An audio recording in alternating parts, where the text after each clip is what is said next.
ये जो 10 इंद्रियां हैं, 5 ज्ञानेंद्रियां और 5 कर्मेंद्रियां, ये सभी अपनी अपनी तरफ हमें खींचती हैं।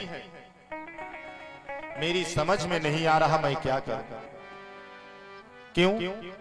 आंखें कहती हैं कि सुंदर स्वरूप को देखो, कान कहते हैं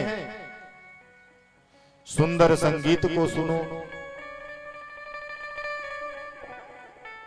नाक कहती है कि सुगंध सुंदर हो, अच्छी सुगंध लो, जिह्वा अच्छी अच्छी चटपटी चीजें खोजती है।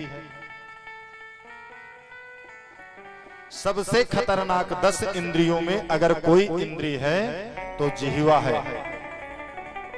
जिसने जिह्वा को अपने कब्जे में कर लिया, समझ लीजिए कि उसने सभी इंद्रियों को बस में कर लिया। माता देवहूति कहते हैं, भगवान ये मेरा पहला प्रश्न है कि इन इंद्रियों को, इस मन को कैसे बस में करें। और मेरा दूसरा प्रश्न भगवान आपसे ये है कि बंधन किसका होता है? बंधन किसका होता है? बंधन मन का होता है, शरीर का होता है या आत्मा का होता है? और भगवान ये भी बताने का प्रयास करें कि मन को बस में करने का उपाय क्या है। भगवान कपिल देव कहते हैं, माता आप तो स्वयं ज्ञानी हैं, आप तो परम विदुषी हैं, परम साध्वी हैं, मैं आपसे क्या कहूंगा।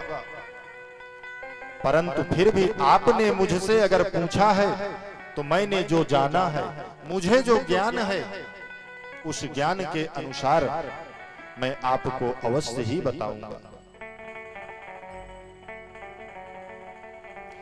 तो माता आपका पहला प्रश्न है, इंद्रियों को बस में कैसे करें?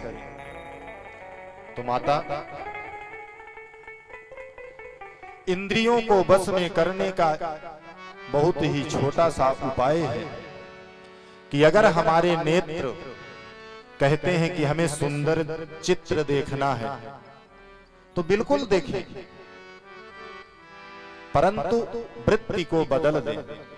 सुंदर चरित्र हमें देखना है तो परमात्मा के सुंदर चरित्र को देखें, सुंदर चित्र को देखें, परमात्मा की सुंदर झांकी को देखें। इन नेत्रों से कभी मन में विकार नहीं उत्पन्न हो सकता। अब श्रवण है हमारे कान, अब कान कहते हैं कि सुंदर संगीत सुनने की इच्छा है, सुनना चाहिए, बिल्कुल सुनना चाहिए, लेकिन उन संगीत को, उस संगीत को परमात्मा से जोड़ दें। भगवान का भजन सुने, भगवान का कीर्तन सुने, कभी भी हमारे मन में विकार नहीं उत्पन्न हो सकता।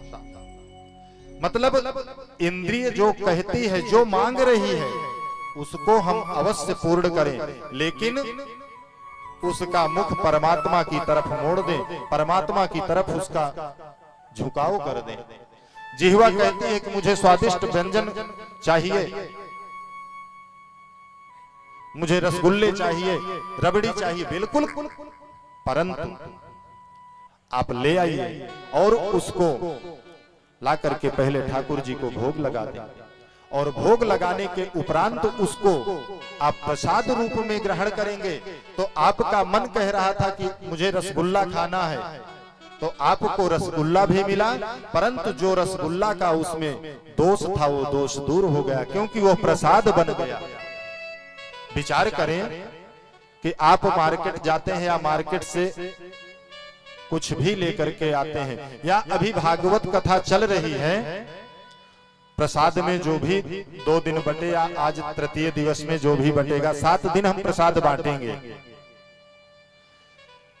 प्रसाद में कोई ना कोई तो विशेष पदार्थ होता है, परंतु हम ये नहीं कहते कि गुलाब जामुन बांट दो। भगवान को भोग लगा दिए तो कहते हैं प्रसाद बांटना है। हम लोग कहते हैं कि आरती के उपरांत भैया मेन गेट पर प्रसाद वितरण हो रहा है, सभी लोग प्रसाद लेकर के जाएं। ये नहीं कहते गुलाब जामुन भी बट रही है या रबड़ी बट रही है, लेकर के जाइए।